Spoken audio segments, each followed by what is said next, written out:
থাক, পরে এক সময় কিনবো। কথাটি বলে যে মানুষটা সামনের দিকে হেঁটে চলে সে মধ্যবিত্ত। তার হেঁটে চলে যাওয়ার ভঙ্গিটা লক্ষ্য করলে দেখবেন তাতে একটা ভারী দায়িত্বের ছাপ থাকে। যে মানুষটি নিজের ইচ্ছেকে দূরে সরিয়ে রেখে হেঁটে যায় সে মূলত তার পরিবারের মুখে হাসি ফোটানোর বড় দায়িত্বটি কাঁধে নিয়ে চলছে।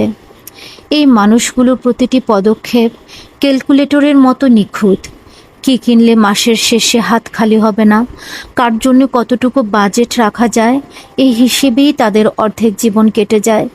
মধ্যবিত্তের ডিকশনারিতে চাহিদা শব্দের চেয়ে সামর্থ্য শব্দটির ওজন অনেক বেশি।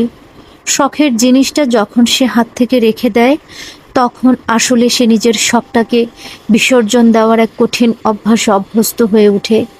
মধ্যবিত্ত মানেই তো একবুক ইচ্ছে নিয়ে অল্পতে সন্তুষ্ট থাকার অভিনয়।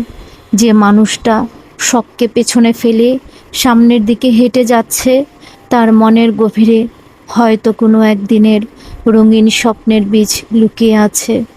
লেখা শাহিন আফ্রিদি।